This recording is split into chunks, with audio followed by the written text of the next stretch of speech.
Hello to everyone watching. Hi. Today I'm here with the genius, musical genius, intellectual Laufey, and I'm so honored to be here sitting with her to discuss her new album, A Matter of Time. Oh, well, the honor's all mine. I'm so excited just to get to hang out with you. Well, yes, because we never get to hang out. I know. Yeah. So this is a very special treat. So special. I can't wait to dig into this album. I listened to it twice this morning for the first time, and it's amazing. How are you feeling ahead of the release? I am. Oh my God. Honestly, I'm excited but a little bit nervous. I think this release is it's my most honest music yet. Yes. And it's also, I think, the first time that I wasn't really thinking too much about how to fit into certain molds. I think previously I was trying to kind of stick within the walls of certain genres a little bit, and for this one I was kind of just I don't know, I kind of just believed in my own genre, the genre of Laufey, if you will. Yes. So yeah, that really shines through in this album, and I just feel I found you and I became a fan of you because you're bringing genres like classical and jazz to these new generations, right? And you're helping them find love through those genres. But I find it so incredible how, with this album, you absolutely pave your own lane and have this sound. And I want to know what sparked that inspiration to do that. Did it just happen, or was it a thought that you had? I mean, originally, I have a very classical music background. I started playing cello and piano at a very young age, and then I loved listening to Ella Fitzgerald and Nat King Cole and Billie Holiday, and so when I started singing, I always had kind of a deeper voice and just resonated with that, and just those combined along with a lot of music from musicals, golden age films. I don't know, that was just the music I loved, but I always felt I never felt like I was born in the wrong century, I guess. So when I started making music, I kind of just made the music that felt most natural to me. It wasn't really, I couldn't make music that mimicked the current pop scene because it just didn't feel it felt I don't know, it just felt like a sport that I didn't practice almost. Yeah. Though I enjoy it and would love to try it. At least when I was starting out, I was just I'm going to make the stuff that really comes very naturally from me.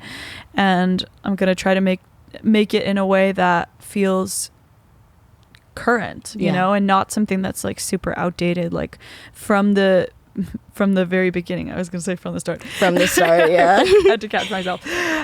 From the very beginning, I always wanted to appeal to just younger audiences. I wanted to, I guess, maybe this is something I need to work out in therapy. Yeah. I want to appeal to people my age. And I wanted to introduce this music that I love so much, even if it isn't exactly the songs, the sounds and the inspirations and the chords, the harmonic information. Yeah. I wanted to introduce that to people my age, my friends, in a way that felt new and exciting and not something I never wanted to play concerts for just, older generations of people. Yeah. I felt I had a hard time finding artists that I liked that were still touring and and made cool merch that I wanted to buy or had concerts that I could go to and be among people that I had similar values to and I don't know, just this community. Yeah. So you had trouble finding it, so you became that artist for other people. Strangely, yeah. I think that's usually how, and I'm sure you find that in your own way too. You become the artist and the person that you were missing. Yes. Yes. You morph into that. Not morph into it. You just I don't know. I just believe that there are so many people in the world that you can always find your people. It's just sometimes they haven't been herded together before. Yeah. So yeah, but this was a really long way to get to this current album and the way that I wrote it. I really didn't want to think about, like, I didn't want to make an album that was just one vibe the whole time. Yeah. Like, I really want to do a jazz standards album one day. I want to do, like, you know, classical lullabies, whatever. But with this song, this album, I just want to write songs that reflected my emotions at the time that I was writing them.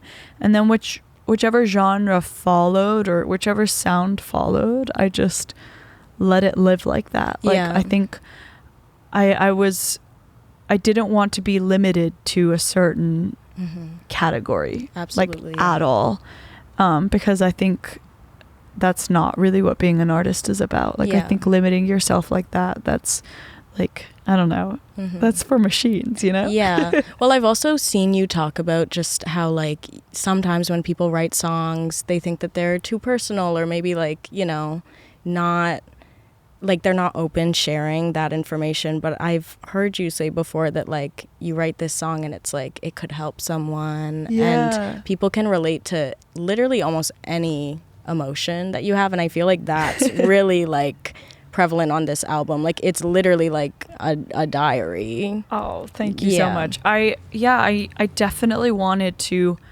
kind of showcase the range of emotion that women that I go through, but, you know, also women go through. I think I've shown a side of myself to the world that is very I don't know, quite poised, I think, and very, like, buttoned up. And I think, you know, I dress the part and I look the part and I like old music and whatever. And like, but I have lots of anxiety and rage and anger and confusion and delusion within me that I think I haven't shown the world before. Like, people are shocked when I swear because they're like, what? That's not her. I literally wrote that in my notes. I was like, I love when she swears. It feels so, like, cathartic. It's and like, well, I am quite, oh my God, I said this on a I said this in some interview and someone was like, it's giving Miranda Cosgrove. Like, I do cuss a little when I say, which, you know what, whatever. It definitely does give that. But, like, I am a potty mouth. Like, I am a normal 26-year-old woman. Like, I say everything that comes to mind. Yeah. And I have a messy sense of humor. Yeah. And but even then, I feel like with your past albums and your past songs, it's like it's been more poised, so it makes it so much more like like when on this album you really get, like, gritty and you get angry and there's these emotions that shine through, which to me I haven't, like, heard before from you, which is so refreshing. And it really feels like a lot. It seems like just the start of this, like, new beginning of, like, a different but the same. Like, it's so incredible. Oh, thank you so much. I wanted the album, the way I sequenced the album was, like, it starts with this with Clockwork, which is, like, a really good reflection of who I show myself, like, who I am to the world. Right, it's like this classic kind of jazzy sounding song that is very, like, like, I'm on this date and I don't know what's gonna happen, you know.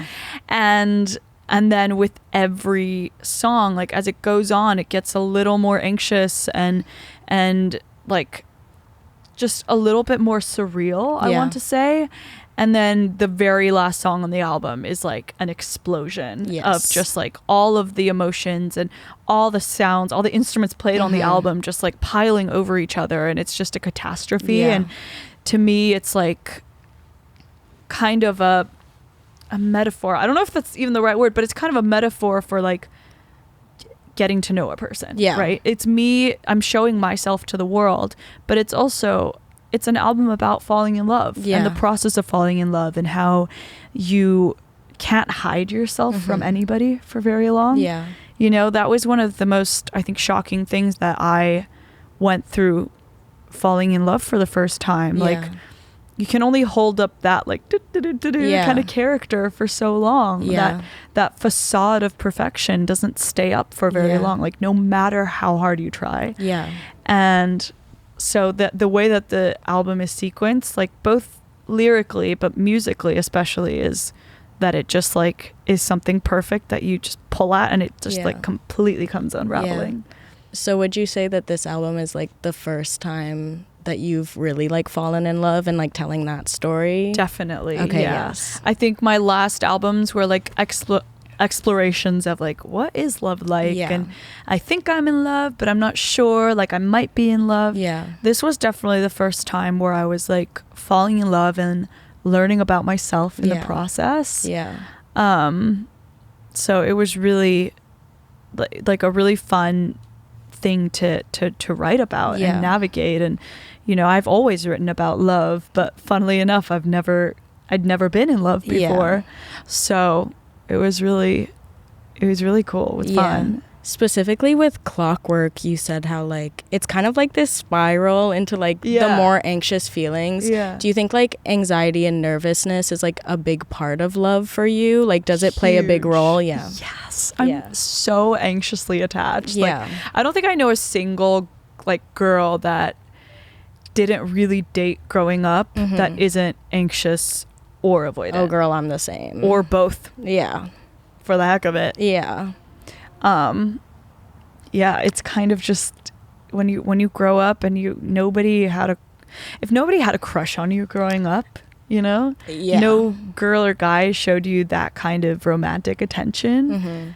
You just like don't even believe it. You don't believe it. You don't put yourself in the competition. You don't even put yourself in the lineup. You've never been in the lineup. Yes, which I don't want to get ahead of myself, but Snow White, like, that's my favorite song on the album. That's my favorite song on the album, I was saying on too. really? Yeah. I was saying 100%. on my way here, it's my favorite song on the album. I listened to it twice this morning and I cried both times because truly what you just said, like, about no one having a crush on you growing up and not feeling like enough even now in young adult life when it's like, I should be like, I don't know, accepting this love, but it's really hard if I know you say in the song like I don't feel pretty enough, and it's like it's not up for debate, which I want you to talk about that lyric because oh my god, I mean, I feel like Snow White is one of those songs that I wrote and didn't kind of try to control the words that were coming out. Okay.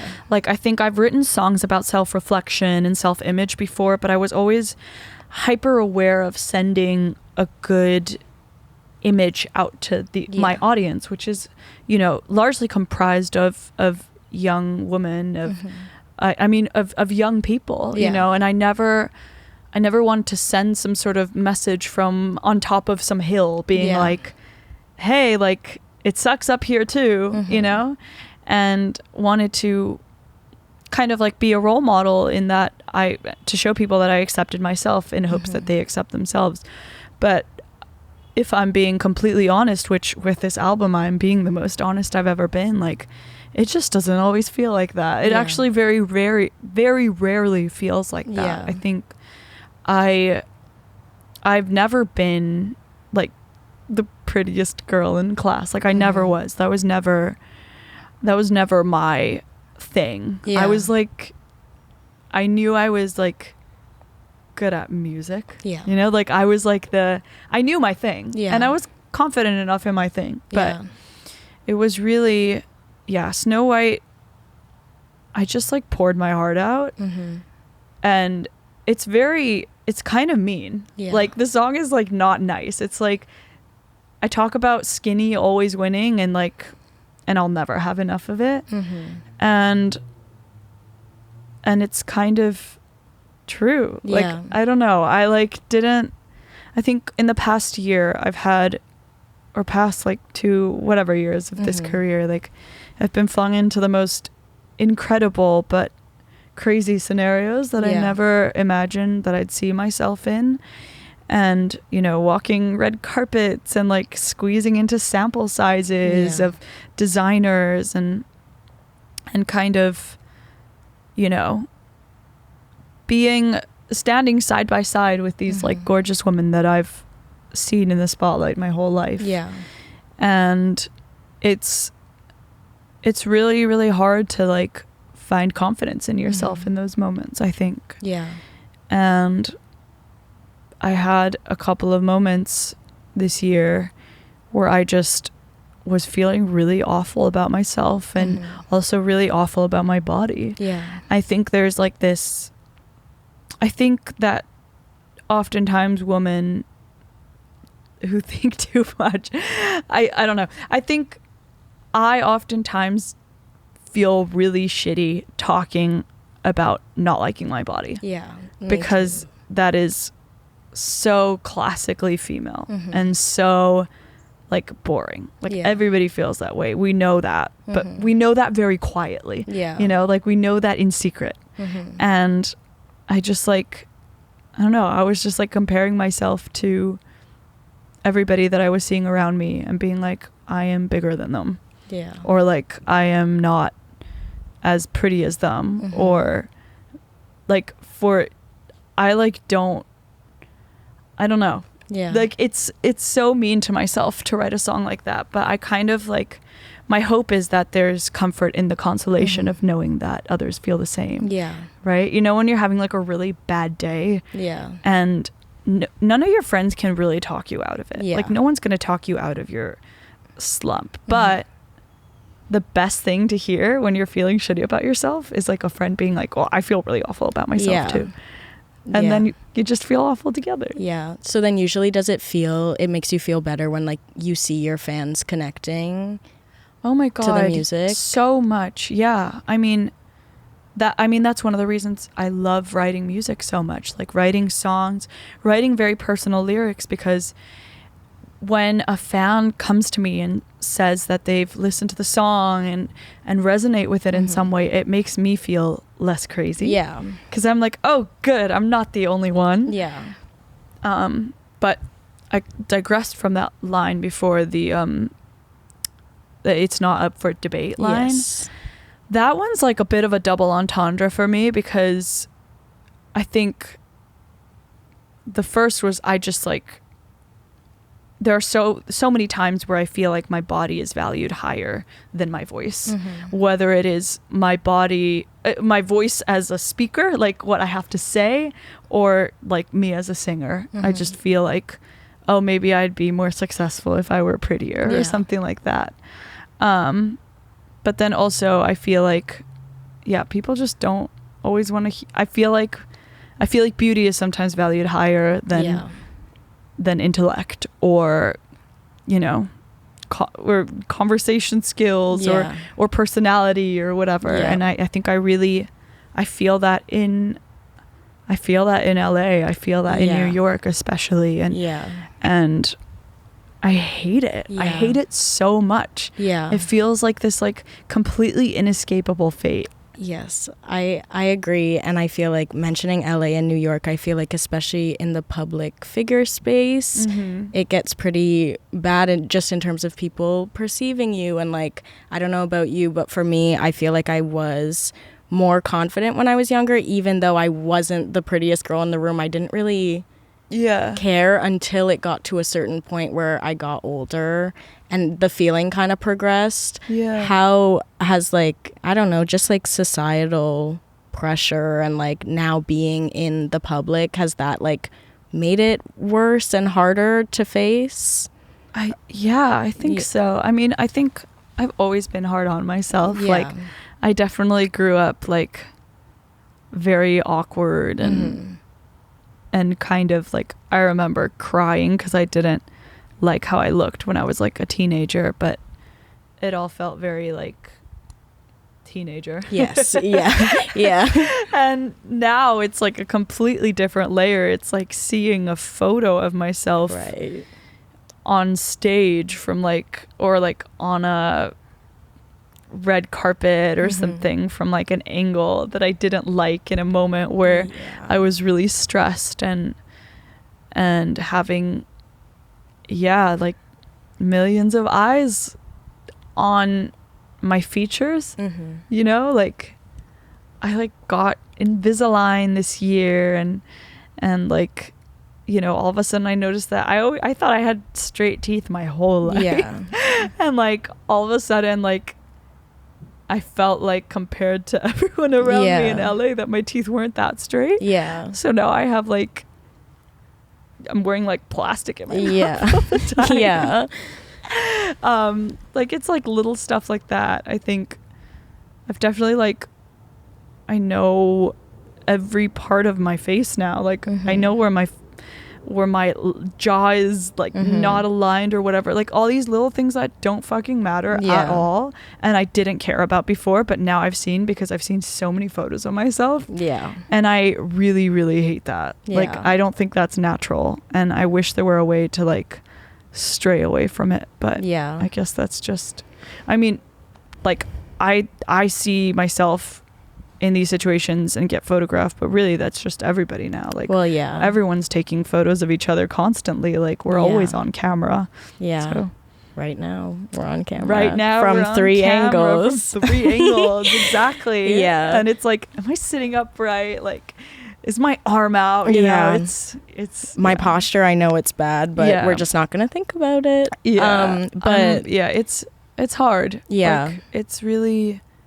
I wish I could sit here and tell you that I was completely confident with how I looked, and it didn't matter, and I don't feel that way. Yeah. Hence why I wrote Snow White. Well, yeah, and there's so many people, specifically girls, because it really does like put emphasis on like the experience of being a girl. Yeah. Like there's specific lines I remember that like put emphasis on that. Like yeah. Well, it's like.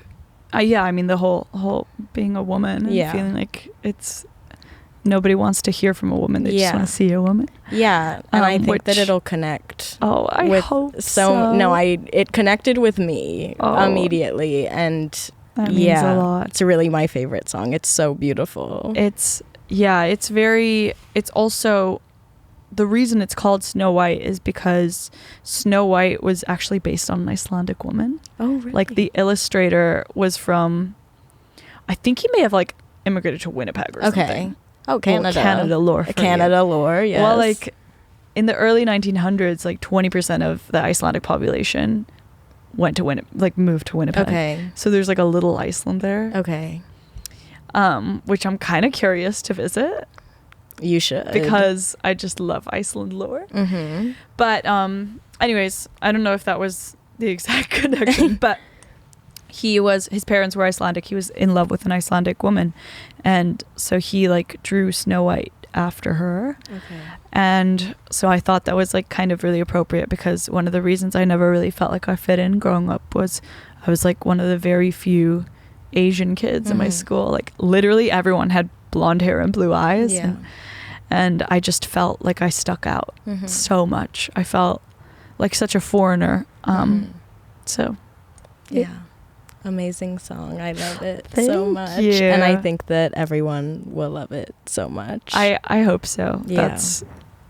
That's going to be like the lead song with the album. Should I play you the Lover Girl, perhaps? Yeah. Because I kind of skipped over her because I got excited. Oh my God, about no worries. Snow White, but... No, I always get excited about Snow White. It's also one of those songs that's really easy to talk about because I have a lot to say. Yeah.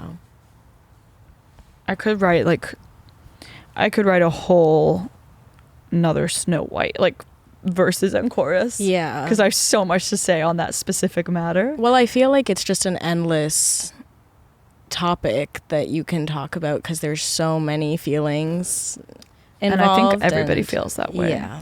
Well, that was another, like, the skinny always wins, I'll never have enough of it, is because like I actually do fundamentally believe that even if I were this idea of perfection that I have, that I see in my head, I still wouldn't be satisfied. Yeah. Like I don't think anybody really is completely satisfied. No, and I've been there. Like I feel like I've reached a point where I'm like, I should think that I'm like this perfect idea of myself that I had in my head, but I still don't think that you feel fulfilled, because it's just like ultimately you can do all of that.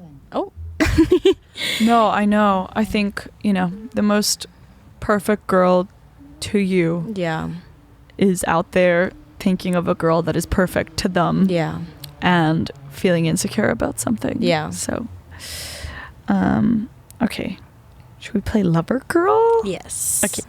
I feel like that's such a tour song with the clapping. We rehearsed it for the first time with my band like a couple days ago. Okay. And it was so fun. It's so fun. Yeah, this is a fun one. I wrote it when I was in Tokyo. Okay. And I was missing a certain someone. Right.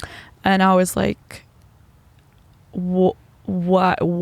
Yeah. Why have I done this? Right. Why am I being in love right now? Right. Because it hurts. Yeah.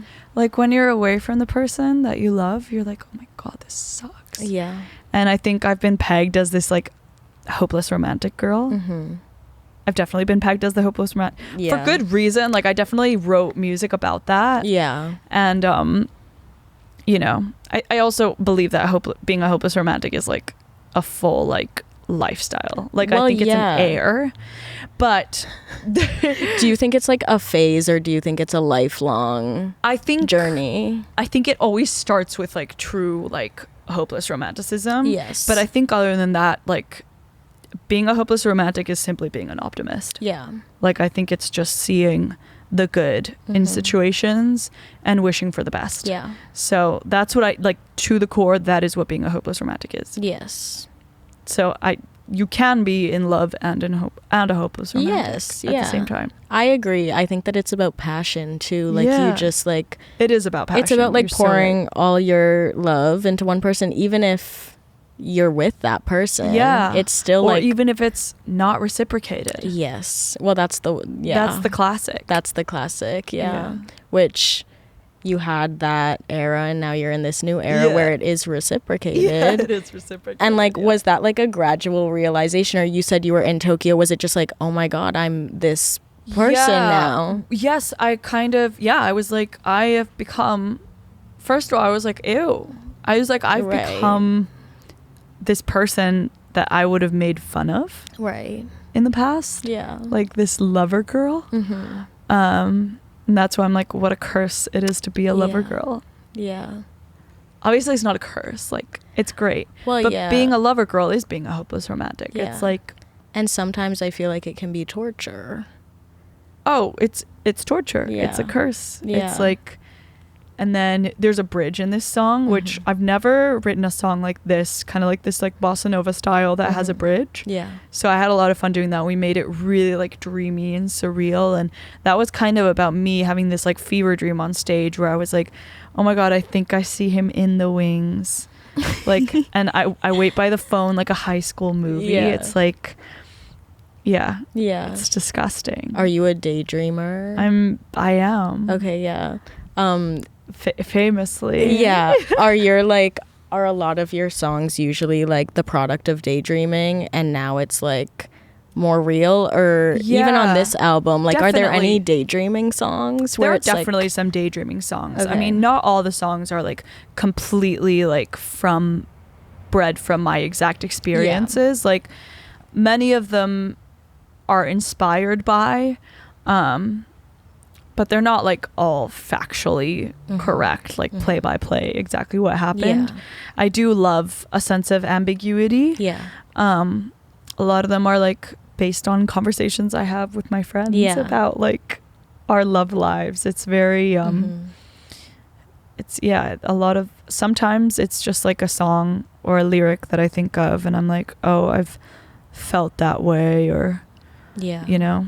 Yeah. Sometimes with like breakup songs, well, there's some breakup. I did go through a breakup before I met my person. Yes. That kind of like shattered me a bit, and so I did write about that. Well, I was gonna say there are definitely like breakup vibe songs, which kind of shocked me because I just I made the mistake of assuming that it would be like a fully like lovey-dovey Head in the Clouds album. It's not very lovey-dovey at all. No. It's very anxious. Yeah. Yeah, this one's for the anxiously attached. Yeah. But yeah, I mean, I feel like even in love you go through heartbreak, you know? And if you're a dramatic person like me, you put yourself through it. Yeah. Yeah, I've been through some heartbreak and you know, revisited past kind of experiences and took lyric fragments that I'd jotted down from, you know, months before. And yeah. Do you find that being like an artist and songwriter helps you navigate your anxious attachment and like find out more about it, or is it just kind of like...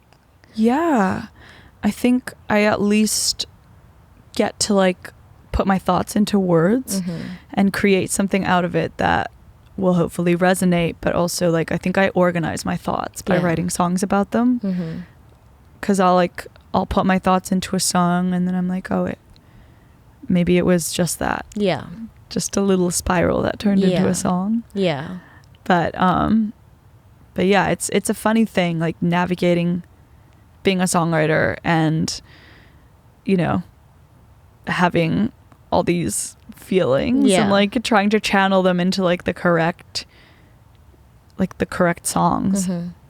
If that makes sense. No, that makes so much sense. I completely understand. And you said you wanted to incorporate clapping in the track. What was like the inspo there? The inspo was, well, I was just listening to like the different percussion elements of bossa nova, of Brazilian music, and there is clapping occasionally, and I've never had a clapping song. Yeah. And my fans are so engaged in concerts that I was like, I want to give them something to like do with me. Yeah.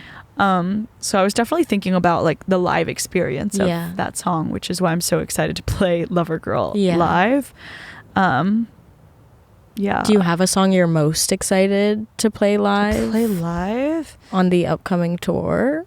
Let's see. Well, I mean, not Lover that there's Girl, any. No, yeah. We're announcing it in a week, so we'll be okay. On the upcoming tour. Yeah, I mean, the tour is like a huge reason why I like, well, the tour was like a big factor in how I wrote this album. Like I knew I was going on an arena tour and playing these kind of big vast rooms, and I was thinking about how I could fill into them. I mean, not only with like volume, but like with like storytelling and things like, you know, clapping and just like maximizing the sound kind of on all the songs, like having dense string writing and drums and placing them in a very intentional way. So yeah, the tour I'm really excited for. Let's see, what am I excited to play live? I mean, honestly, Lover Girl. I'm really, really excited. I'm excited about Clockwork too, because I think I'm gonna find a way to make it really theatrical. Yes, with like the ticks, the clock ticks. I love the clock ticks. Yeah. Ooh, I'm excited to play Clean Air live. I think it's important to note that under my notes for Clean Air, I wrote wow with 5 W's because and then instrumental ! Because this one is so good. Oh, thank you so much. It's so good. It's very spring. It feels like an exhale to me. That's a beautiful way to describe it, because that's definitely what it felt like. I wrote it actually at the end of, I wrote it when I was in Iceland over the holidays, and it was at the end of my kind of like really crazy touring year, and also had gone through, you know, emotional, you know, up and downs. And somebody asked me like, oh, how are you doing? My manager asked me, he was like, how are you doing over there in Iceland? And I was like, you know, I feel like I'm breathing clean air. And I was like, ding, ding, ding. That could be a song. Yes. So I wanted to, that's why there's like 3 hours of sunlight, kind of those lyrics, because there are only 3 hours of sunlight in Iceland during the winter. But also the air in Iceland's really, really clean. Yeah. So, but I wanted to write a song just about getting rid of all the bad juju in your system. Right. Whether it was, you know, whether it's like a bad boyfriend or a bad work situation, or like literally like an exam that you're so happy you finished. Yeah. I just wanted to write a song about getting something out of your system and how, you know, sweeter pastures are waiting for you. Yeah, well, I feel like at the beginning of the song, it's like you talk about physically cleaning space, but it's like seems like a metaphor for Yes. like emotionally cleaning out space as Yeah. well. Yep. And also I feel like it might not have been the intention with the song, but it also does give like seasonal depression vibes in a Yeah. way, where it's like I just got out of like a brutal Montreal winter where I didn't Yes. see the sun for however long. Mhm. And I'm pale and I feel like this song, I was listening to it today and I was in the sun by the pool and I was like, this is what this feels like, is Yeah. getting out of that like seasonal depression. It So totally is that. I Yeah. mean, it's literally talking about like the cold and how it's like this hollow wintertide. Like that's literally one of the lyrics, because Yeah. it is kind of about that. And I, like you, grew up in kind of an endless winter, and Yeah. then that little I guess I did want to write a song that kind of musically painted that feeling of like a summer day when you live in a really wintry place. Yeah. Like that first nice day. Yes. And everyone comes crawling out. Yes. And people are like filling up the streets, and it's like never hot enough to be wearing like shorts Yeah. and sandals, but Everyone everyone's wearing is, shorts and yeah. sandals, like, and it feels like there's just like some sort of like drugs in the air because everyone's out and happy Yeah. for the first time. Like I wanted to write a song that was kind Yeah. of like that. Is it like that in Iceland? Like, is that because it's like Yeah. that in Montreal? Like the second yeah. there's a nice day, everyone and their mom is outside, and it's the best feeling ever. Yeah. Iceland just had one of those days like Okay. a couple days ago, and it was like, because I read the Icelandic news Okay. every day, 'cause Yeah. it gives me a sense of home, but they also put together the most important points in the world news. Yeah. So I could just like read it there. But yeah. the whole like all the headlines were like sun's out, sales are good. Like they were talking about how like just like in general, like people like buy more stuff Yeah. when the weather's good. They're like out eating at Yeah. restaurants and stuff, and I thought it was really cute. Yeah. But yeah, I also was listening to like a lot of like the Dolly Parton, Yes. Emmylou Harris, Linda Ronstadt album, and I love that kind of that country 3-part harmony is just so satisfying. And I wanted to write a song that had kind of that almost like country twang to Yeah. it. Well, yeah, like So, what's the production process for a song like this where it's like the instrumental is so beautiful Thank and it's you. just like what's your process? What do you do first? And yeah, I mean, for every song on this album except for Cautionary Tale, I just wrote the song okay. on my own at home, and then when I finished it, I brought it to Spencer, my producer, Yes. and we kind of like perfected it from there and Yeah. add string arrangements, and Spencer is usually the one to kind of like figure out the right bass sound and the guitar sound and piano sound. Yeah. And so we kind of, yeah. make it perfect from there. Okay, yeah. Well, Spencer has worked with you on the past 2 albums as well. This is my 3rd album with Okay. Spencer. Was it like a different process for you guys as like working as a team? Was there anything Yeah. new? Any new challenges that were brought up, or Totally. I mean, is it just kind of like a flow for you guys at this point? it's definitely a flow for some things. I mean, like Lover Girl, I brought the song in and we like did it in a day. Okay. Like we're so locked in with certain sounds.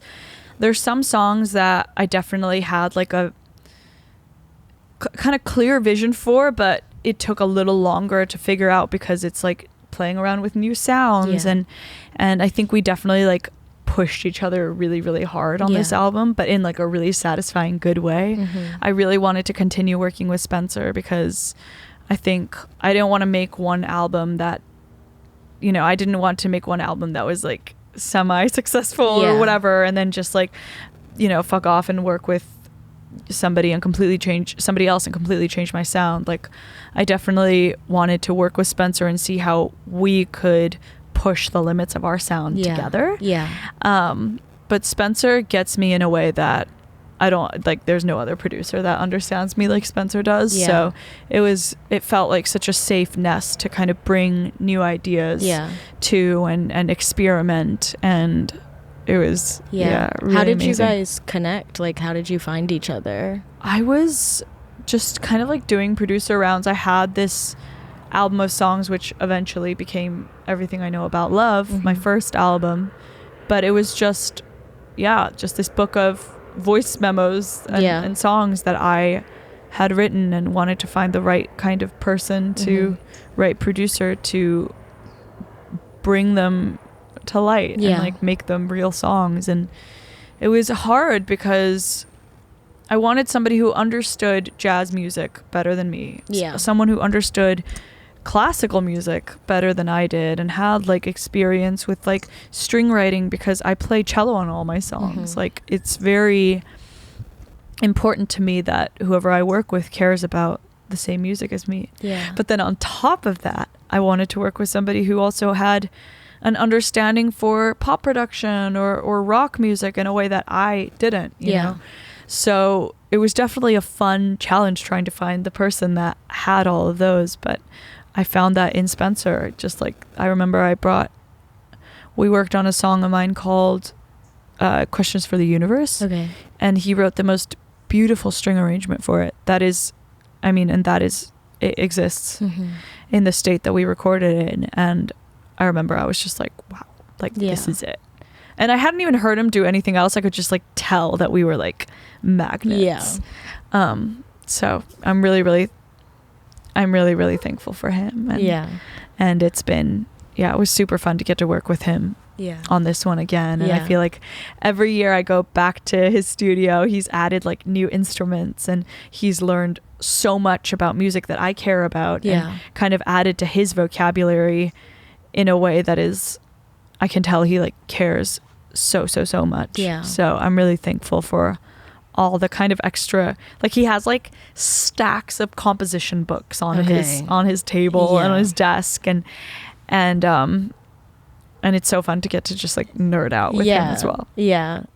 I also read that you worked with Aaron Dessner on this album, and I must know which songs and how that was, because I'm a huge fan of his, and I feel like he's really good at like bringing out this side of artists that's so much more like fleshed out and just like bare almost like, and I can really see that in this album, and I'm so curious as to how it was working with him. Oh my god, I was like, well, first of all, like obviously I'm such a Swiftie, so and I love like Folklore and Evermore were the songs the albums that kind of make me really love her music and really respect her as a lyric writer. And so going to Long Pond was like so cool, and I love the National as well. And it's so fun because Aaron has an identical twin brother who's a classical composer. Really? So there was like so much random crossover. Twin we connection. Share a birthday. Really? All four of us share a birthday. Wait, that's like pretty nuts. Kind of crazy. That is crazy. And you can tell there's like maximum Taurus energy happening in the sessions. Like working with Aaron was so fun, and it completely like I got to completely change the way that I think about music and production. I brought one song to him, which is Castle in Hollywood, which I wanted to talk about. Okay, well, we'll get there. We'll definitely get into that. And then he had these kind of like musical sketches that he was like, do you want to try writing over one of these? And I've never done that before. But with Cautionary Tale, I wrote kind of like over one of those, and it like pushed me musically in a way that was so refreshing and something I really, really needed. And I had so much fun working through that with him and adding strings and kind of like, I don't know, just like having a different approach to making a song that still felt so honest to myself. It was just really fun. So yeah, wait, should we play maybe the songs that I did with Aaron? Big friendship breakup one, I feel like I'm gathering that. Is there a difference between, because it sounds like a love song, but like I think that it sounds like a love song in a way where like, you know, you love this person or you loved this person, and it's like the same breakup vibe, but is it different writing a friendship breakup song versus just I mean, at least in my experience, everyone experiences this differently, I think. But in my experience, like having a friend break up with like a female friend, it's like I still wish them the best in a way that I like when a guy fucks me over, I'm like, I literally don't want to think about you or talk to you ever again. Right. But with the girl, I'm like, wow, like we had such a fun thing going and it didn't work out. And I care so deeply about you. Yeah.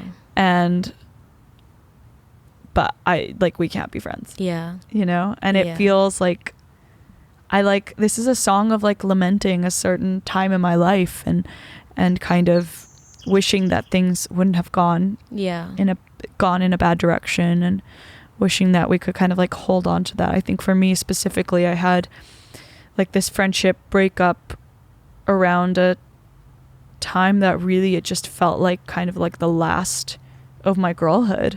Like I feel like my trust was breached in a way that I never really looked back after that. I felt kind of always had my guard up after that. And so like that's mainly what I'm upset about. But yeah, I don't know.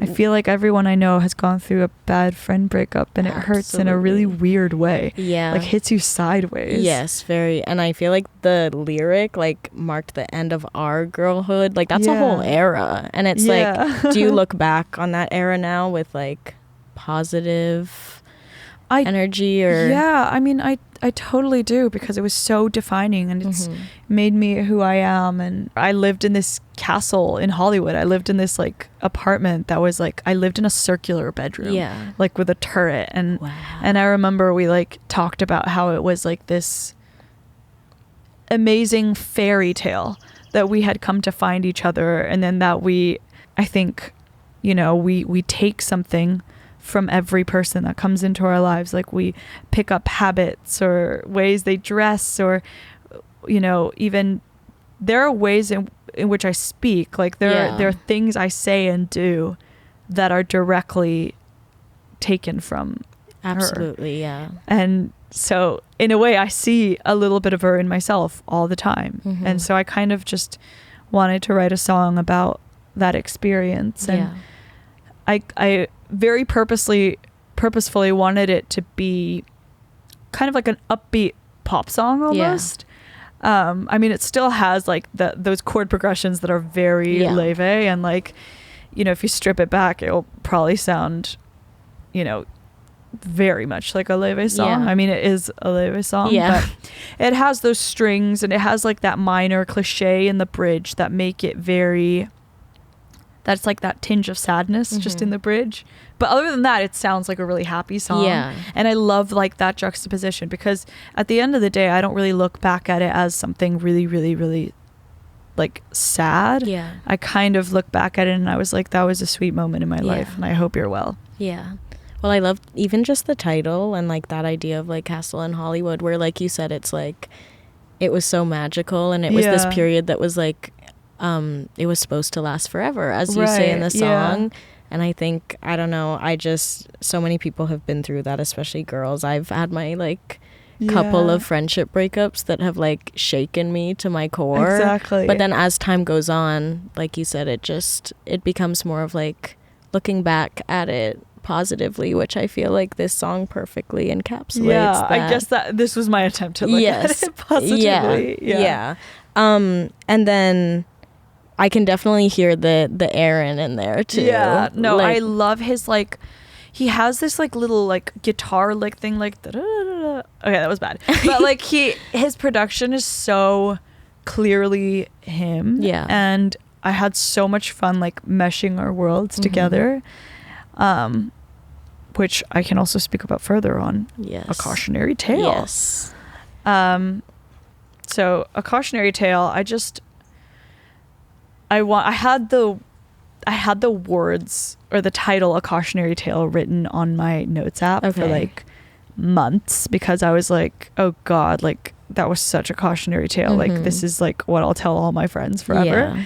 And so I was like, that's a really good song title. And so I gathered kind of my own and my sister's, my own and my sister and my cousin's experience together into this song. But it's ultimately a song about being a giver and giving someone all of yourself and not really having them receive it. Yeah. You know? And also I kind of just, any person who's done me wrong in any way, I just like see a child within them that is not that and wouldn't have done this, and like there's something along the way that made them the way they are, and so I guess in a way it was my way of trying to forgive. That's also one of my favorites. I'm so honored. I love a song that's about like feelings coexisting, and I feel like this is that, where it's like there is empathy in there, but there's also anger.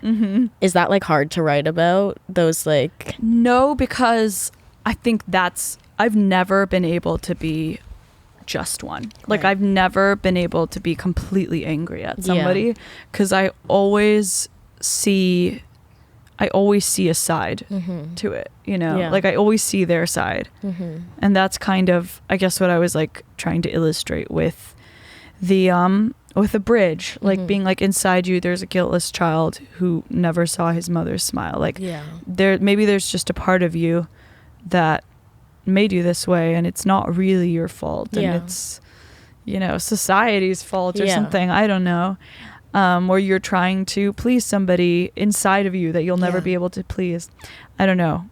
So it is like, it seems like it's a juxtaposition, right? To both being angry and being empathetic, but I feel like aside from Tough Luck, honestly, this is like the breakup song that has that level of empathy in it, because I'm like, you know, singing about how it is at part my fault for being a chameleon, like having my chameleon heart. It's kind of, you know, it was me being like, why am I'm smart. I've always been the smart one. So why did I do this? Why did I change myself for this person? No, the chameleon heart lyric is like genius. Very, I'm obsessed, and it's like, you're like a performer. Like I've seen you perform, and I feel like it's so cool. Not cool, but like it seems like in your lyrics you also write about being a performer in love, and like how do those two things go hand in hand? Like, do you think they're connected? Oh, totally. I mean, I think when you're a performer, when you're a singer, you're really good at putting a face on. You know, like, at least that's my philosophy as a performer. Like, no matter how shitty my day is, no matter how awful I feel, the second I step on stage, I lock in. Like, there are people there who've paid a lot of money to come see me or traveled far, and they deserve the best show possible. And I've had that mentality since I was like a child. That's just been practiced into me, and I will continue to practice that philosophy. So I think I think it's in me to give people what they want a little bit. So like if a guy comes along and is like expecting something of me, even though it's not in line with how I am, like my personality, I will find a way to morph myself to become that. Because I'm also at the true core a people pleaser. Which I guess what Cautionary Tale is about. Like it's kind of about being a people pleaser and putting on this performance and like kind of pretending to be someone else to make this person feel more safe or better and fall more in love with you. But then you have a song like Tough Luck, which should we? I mean, do I need to play that? I've heard it many times. Tough Luck is a fun one. Well, with that song, I feel like that's the song where I was really like, oh, this is a new sound, and it's incredible, and that like really shows your sass and just like your wit, and you're like, no, this man was really shitty. Yeah. I mean, Tough Luck was, I think I wanted to show my angry side. Like, there are those moments where I'm like, where I don't find the empathy, I guess. They don't last for long, but in those moments I'm like, okay, fuck, better write a song. But yeah, I felt really betrayed in a way, and I mean, it was quite plain and simple. Like, somebody had been mean to me in a way that I like didn't even think happened. Like I thought that like only happened in movies. And I think like this person's insecurity got the best of him. I've like analyzed it a lot, obviously. Okay, yeah. But do you want to go more into detail about that yeah, experience? Sure. Sure. I mean, I kind of, wanted to believe that there was like a lot of good intention, and I think this guy was just like, I don't know.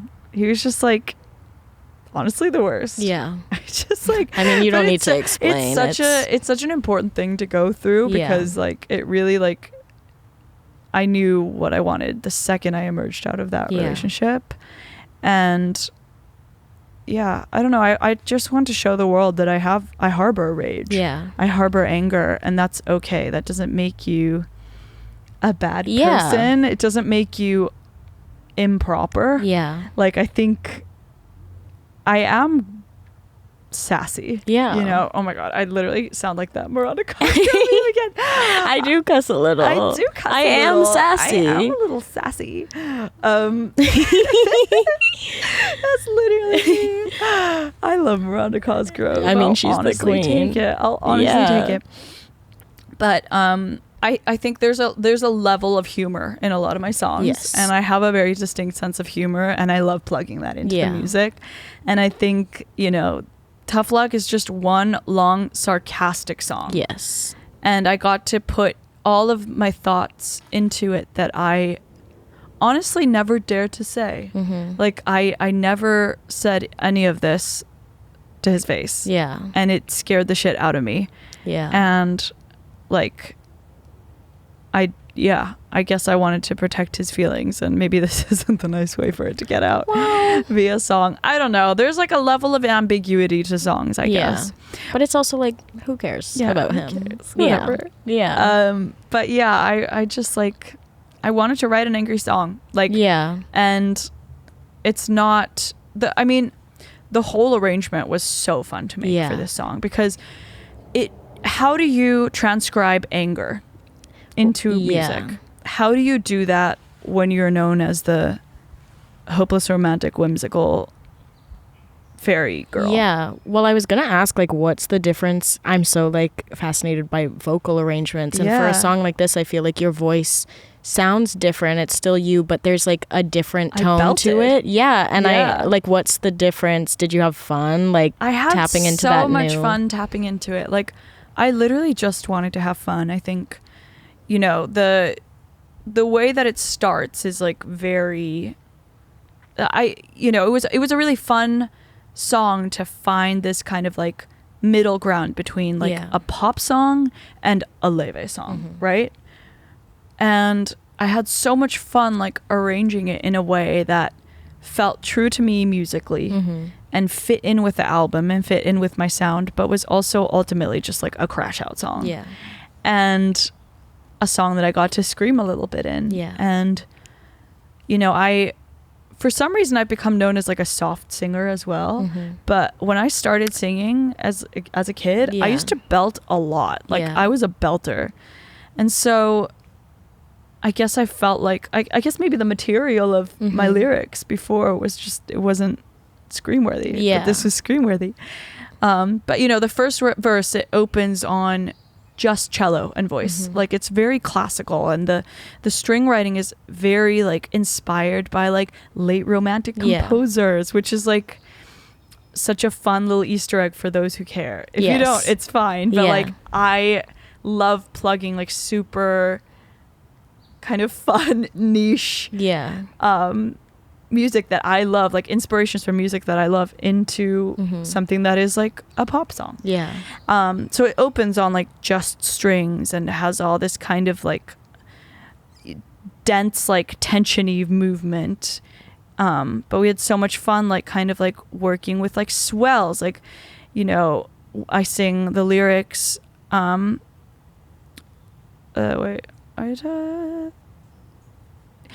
you beg me to be silent, and it's like with the silent, like the cellos like grow and it goes and it just like closes up, and that silence, that's like word painting. That's like musical word painting. It makes the lyric feel so much more intense. And yeah, and then with every verse we add more elements, more drums, more strings, and then by the bridge it's like we add electric guitar, and it becomes this really like funny but fun, loud mishmash of sounds that I feel like I've never gotten to do, but I had so much fun doing. And then it kind of goes back down and it ends on just cello and voice again. And it was so fun to create this swell of a song because it was, I don't know, it's weird. It's super weird. Like I definitely haven't heard many songs that do that. And I was definitely a little nervous for fans to hear it because I was like, it's definitely different, but it's also in a weird way the most me I've ever felt. Yes. And it's been very well received. Like the fans are loving it. I don't know. So. We teased the bridge first. Yeah. And I feel like people are like, wait, what? Like we've never heard you like this before. And it was in the so best fun way to do that. Yeah. Like I've never been interested in making albums and songs that sound just like the last, you know?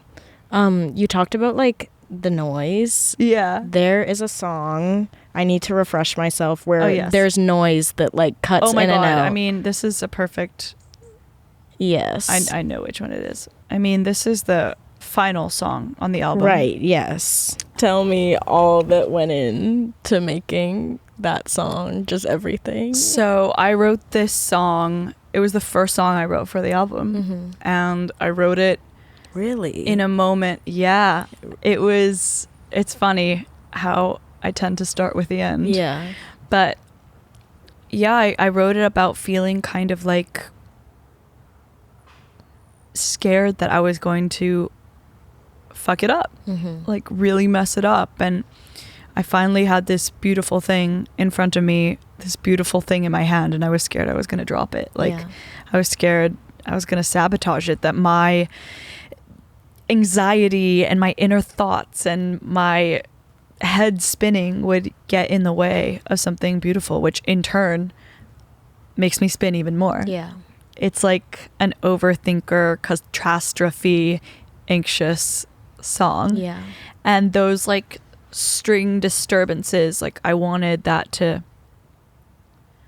kind of paint how it feels like to have anxious thoughts and have them kind of attack you out of nowhere, even in your most peaceful moments. So and I kind of I wanted to end the album. I literally keep burping. I wanted to end the album on that, just like this kind of mishmash of everything. Just throw everything in the fire, everything that I expect of myself, everything that my fans or my family or the world expects from me. I just like wanted to throw it all in the dumpster. What is the process of the noise, like all of that noise coming in the studio? Like what's the process of making that noise and like putting it all together in a way that like sounds noisy but it still sounds good? Well, it's all rooted in this melody idea that I had, which sounded really wonky, which is and we made this like big choral arrangement to it that made it sound kind of like a really scary scene in a film. And then I was like, I want drums on it. Like I want like rock drums on it. So we did that. And then I was like, I want to hear like screeching, scratching sounds. So we had my bass player Dario come in and just like hack at his double bass. And I, tried to play the cello in every wrong way possible. We were literally just banging on every single instrument we could find in the studio. It was so fun. I have videos of it actually where I was just like banging on the piano, banging on the celeste, like I was banging on the drums. I'm not a drummer, but I really wanted to just, I don't know, hit things. And was it obvious that this was like the closer on the album? Yeah, it definitely was. I was like, okay. And it had the perfect album title in it, which is It's a Matter of Time. And it was kind of my way of just, how I talked about the whole album being like this bearing of my soul and Yeah. this bearing of who I am to the core. And that's what it is. It's like, it's a matter of time until you find out I'm crazy. Yeah. It's a matter of time until you find out who I truly am to the core, which Yeah. is a person that's gonna fuck this up. Yeah. Which, are you like navigating that still in your present day? Is that still No, something you I'm feel, not. or have you Not really settled into it? I've definitely settled into it Yeah.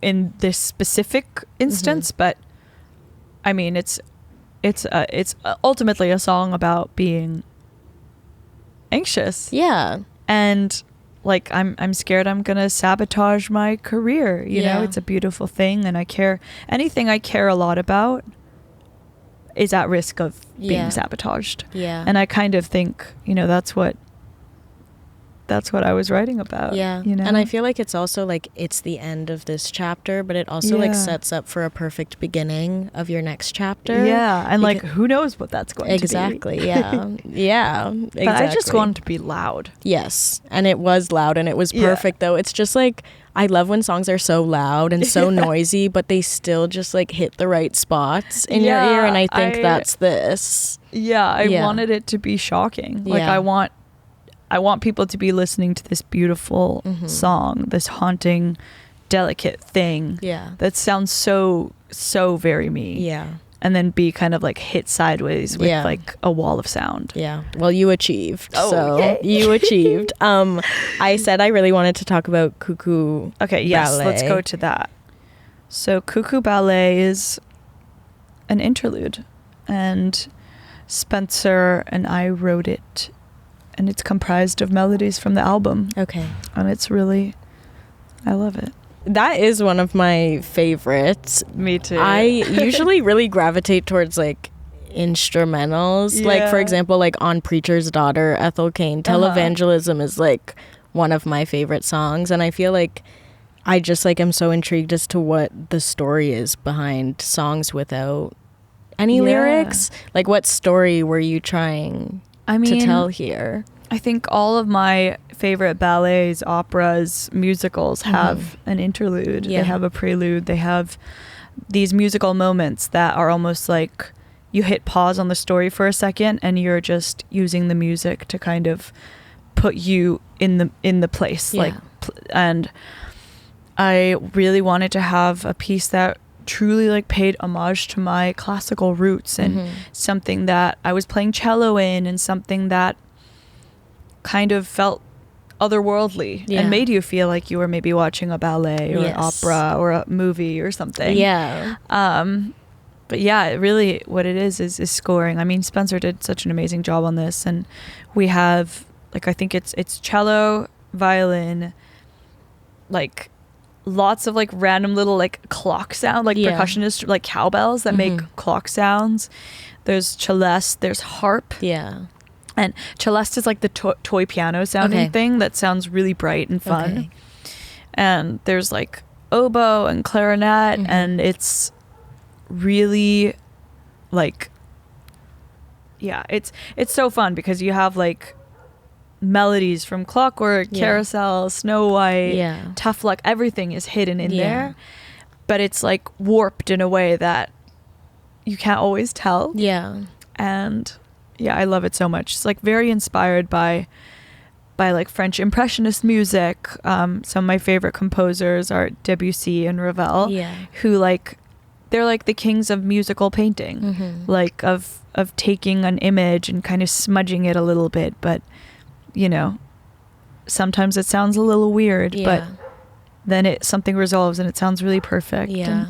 So I definitely see that. I told you, to me, I hear like The Sound of Music. It's one of my favorite movies, and I just feel Sound of Music. I feel like when I heard it, I pictured the scene of them doing like the puppet show and just like honestly the whole movie. Absolutely. I mean, The Sound of Music is a perfect example of the kind of musical that I'm talking about, right? It has that grand interlude that gives you chills, and the grand prelude, like the overture, the starting, it literally has an overture, and then it has like musical moments in the middle and that kind of like keep the story going. And I really do view this album as a musical, so it's really Yeah, I love plugging musical moments like this into my albums because I just don't think we hear enough of them. But this one's very intentional. Like I didn't put an interlude in there for no reason. Like I care as much about this track as much as I care about the others. Absolutely. That makes me so excited for tour because just you saying that it's theatrical and like very musical vibes, I can't wait to see what you do with this album. It's definitely very like whimsical and larger than life, and taking a lot of inspiration from the ballets and musicals and operas that we love. I'm so excited. And then was there another song you want to hear? I really want to talk about, I've listened to it a couple times, so but Forget Me Not. I mean, we can just go straight to talking about that. Yeah, because I feel like I have enough of I wrote beautiful in all caps. Oh. And the Icelandic, I want to talk about. I have been homesick so many times in my life because I've moved around to like 3 different places, which isn't a lot, but the first one was really hard. It was like I was 12 and I was moving like from all my friends, and I feel like this brought me back to that feeling, or even when I moved for university. And I feel like you captured homesickness so perfectly in this song, and I just want you to talk about Iceland and talk about using, like, speaking Icelandic in this song, like just everything. I mean, I grew up in Iceland, and it's within the walls of the Iceland Symphony, which is the orchestra that I read this, recorded this with, and my mom's actually in the Iceland Symphony, so it was really fun. I really wanted to write a song about this feeling of homesickness and also this feeling of losing your original identity a little bit, kind of just the immigration experience a little bit. Like with every day that I live in America, I feel a little bit less Icelandic, but then I also feel completely Icelandic as well. And I don't know, I just want to write an ode to the country, and I was missing home so much and felt like I had given up my whole Icelandic life to chase this dream that I have, this reverie. So it was really a fun song for me to write. It was based on, or I wanted it to sound like old Icelandic folk songs. Like there's a very distinct melodic sound there's a very distinct type of sound to Icelandic folk songs. Like the harmony writing and the melodies.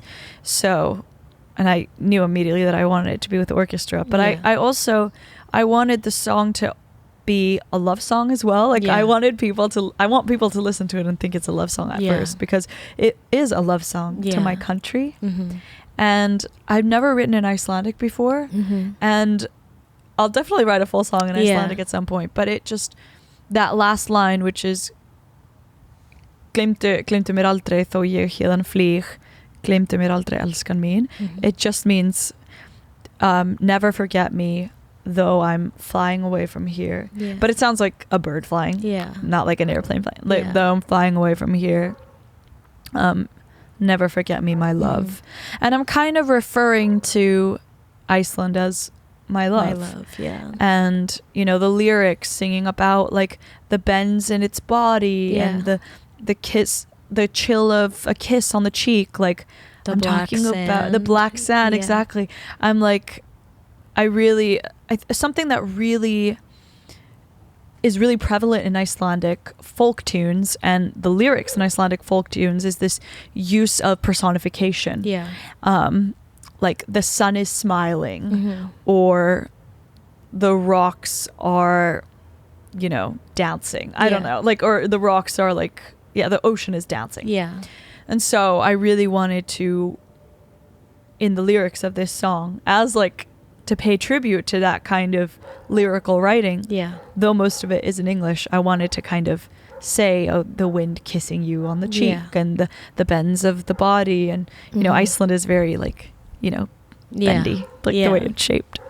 But yeah, I think there's one lyric there that is, like you said, I'm still just the girl on the black sand beach. And it's like, I guess to me, I wrote that because I was feeling so exposed to the world in a way, and like the world had become so big. Like I've been taking full like circles around the earth like twice a year doing tours and stuff, and it's so much fun, and I've seen so many people, but ultimately at the end of the day I go to bed and I feel like I'm still just a girl sitting on a black sand beach. And I feel like you already touched on it, but like the title, do you want to talk about like the title of the song a bit, like Forget Me Not, and the feelings associated with that? I mean, I had a really tough time figuring out the title for this song actually, because it felt like so many points were being, you know, I was like touching on so many things. I didn't want to necessarily write a song about I didn't necessarily want to write a song about just, I didn't want to call it like Never Forget Me or an Icelandic title. Like that didn't feel like the right thing. So I was just thinking about like the landscape and, you know, the flowers, and I was like riffing with my twin sister, my friend Carmen, and we were like, what sounds like the right thing? Like what's the right word for this? And I was like, Never Forget Me, forget me, and then we were like, wait, forget me not, and like that is how, or no, it came from actually, because the lyric is Glemte mér aldrei, so I was like, should we call it Glemte mér aldrei? And Carmen was like, wait, glemmire is a forget me not. Okay, it's like literally the same thing. It's just like the word, all the words put into one word. So, and I don't know, I didn't want to have just like a random Icelandic word either. So it became Forget Me Not. That's very beautiful. But, you know, there's a lot of like touches of blue and purple like in the visuals of the album, and that's kind of like, those are the colors I see when I think about the album and when I listen to the album. So it all just felt very perfect. So. Which the album cover gives those colors as well. I mean, with the album cover and all the visuals for the album and music videos and everything, I think I had spent so much time chasing beauty and elegance and perfection, and you know, I kind of was just tired of it. Like you'll never fulfill yourself if you're chasing beauty, because beauty trends are changing every 10 minutes. It's like insane. You'll never catch up. And so I was just like, I wanted to have an album cover and visuals that told a story. Like I was like, what's interesting? What has like a flicker of emotion in it, or you know, some sort of smirk, or I don't know, something that looks like it's conveying a story. Or conveying an emotion correctly, not just serving face or whatever, you know? Serving face. No, like we have Instagram, we have TikTok, we can serve face every single day if we want to. Exactly. I try putting that into practice. Every day I'm serving face. No, literally. And like, I think I just was tired of trying to always look beautiful. And I wanted to do something weird, because I've always been a little odd. So I thought that was, I was just going to embrace it. Like, whatever. Like, and Yunya's your creative director. Yes, so Yunya did the most amazing job on all the visuals. She was like, she had such a clear vision for it that so closely aligned with what I wanted. She was just able to like bring it to this like tangible world. And a world is really what it is. You know, it's a complete like kind of world that you step into, like Laufey land. Laufey land, literally. She's created Laufey land, and it's so fun to get to work with her, because she's right there. So this is awkward, but whatever. She's not listening. Hey, we're talking about you. It's such a blessing to get to work with her, because I have such a clear vision for what I want, and honesty is at the very crux of it. And Yunya gets me and is me in many ways. Like we are so similar and have the same references and the same things that make us excited, or we're passionate about the same things. So working with her is so amazing, because I feel like she is like this extension of me that is so much better at like at verbalizing also like the things that I want, you know, like I'll have this idea in my head that is like a vision and I don't know how to completely say it, and she will make that happen so well. It's very special. It's a special connection with your twin. It is. The last thing I want to talk about before it gets dark and you know is Mr. Eclectic, because we didn't talk about that. We actually didn't. I feel like we must address, I was listening to this song and I said, that's not her singing the background vocals. Do you want to share who that is? Yes, that is Miss Claro. Everyone give it up for Claro. Everyone give it up for Claro. She is genuinely one of my favorite people that I met. I met her at Electric Lady. I was recording it there, and she was in the next door room at Electric Lady, and I was like, wait, do you want to hang out?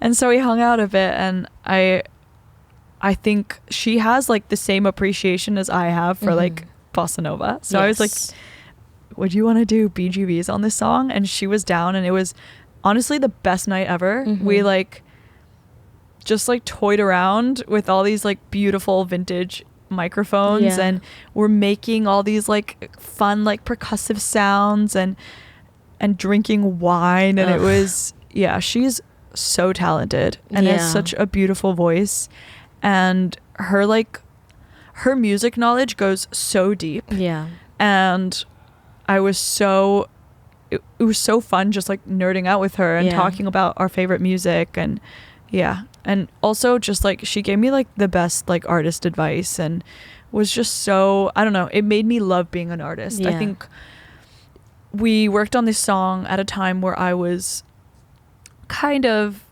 I don't know, I was getting stressed. I was like, oh shit, I have another album to do, and like all of a sudden the pressure is really high, like there's so many more people watching this time around, and she really gave me the confidence to just hearing her talk about her process and her music gave me the confidence to just like own my music and just be like whatever, and you know, put a middle finger to anybody who doesn't support, and just, you know, do me exactly how I want to do it.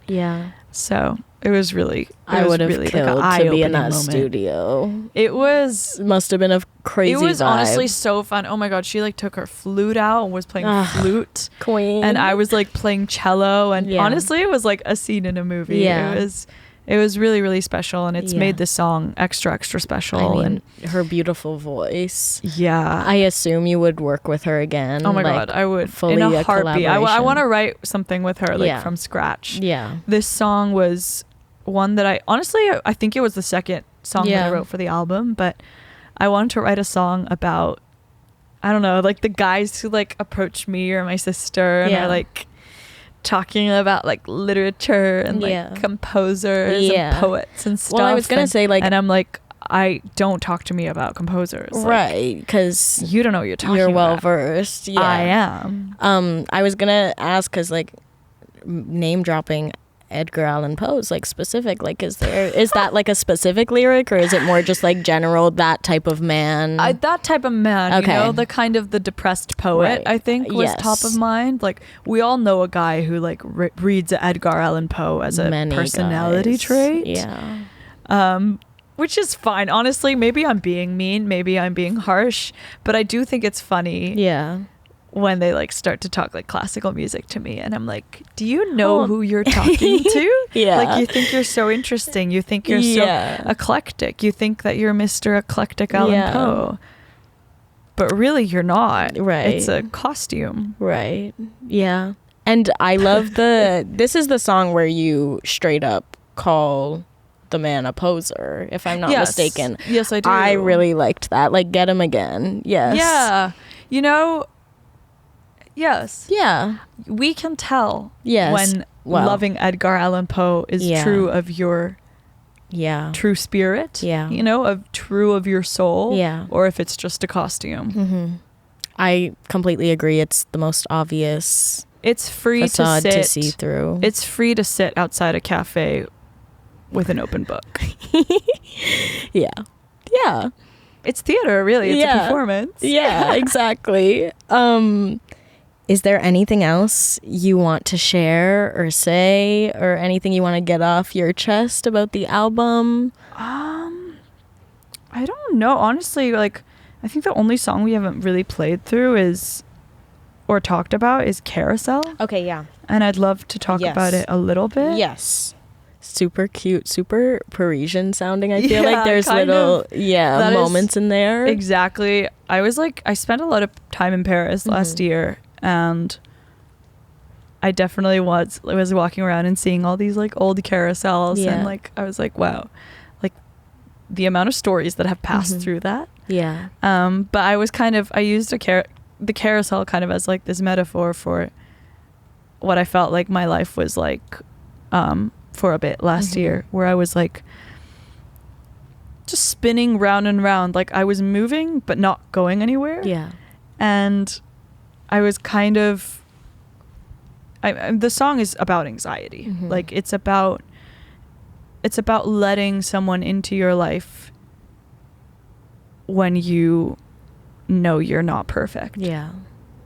It's about feeling sorry for bringing someone into this like circus clown town that I have in my life. Like I was like, I'm so sorry, like, and the tether me to your ground lyric is like can you break this spell, like can you break me out of this like crazy life mental cycle that I'm in, and just like give me sturdy ground and be the sturdy ground for me. Is that like something you would like say to someone directly, or is that the type of thing you can only say in a song where you're like asking someone to ground you? I think this was like one of those songs where I played in the song and I was like, I this one for me was just like, I wanted it to be this almost like this image, you know, like a painting in a museum that you pass and see, and it's like vivid and full of color. Like I want people to be able to close their eyes and know exactly where they are. And I'm so happy that you like immediately were like, it sounds like, you know, this like Parisian thing. And we had accordion on it, which was very intentional because I wanted to create that kind of like moment in a park. And one of my favorite classical pieces ever is this piece called Pictures at an Exhibition. And it's literally composed, it's by a composer called Mussorgsky. And he literally composed little pieces from photos or from paintings at an exhibition. And the way that he managed to step into full worlds with music, I was like so inspired by that. And I was like, I want my music to sound like that, where you step into a painting and you close your eyes and you know exactly where you are. Yeah. Having you talk about atmosphere makes me interested. Like if you were to lay a perfect picture of like someone listening to this album for the first time and like the setting they were in, what they were doing, like what the whole vibe and atmosphere would be, what would you like think would be the perfect situation to be listening to this album? Perfect situation. Yeah. Oh my God. Or place too. I honestly don't even know. Like, because it is so different. Like it's so subjective where people feel the most comfortable, right? I think for me, like on a walk. Like I think that's like the prime place to hear music. It's just like with headphones on a walk. Or like on a train or a plane or something, like in transport, like somewhere where you somewhere can like, where there's movement. Yeah, so true. And then you mentioned Paris. Was there like one place where you wrote most of this album, or was it all over the place? It was kind of all over the place. Like my last album was very LA oriented. It was like me singing about moving to LA and being in California. This album was written kind of, I would say, mostly in Iceland, honestly.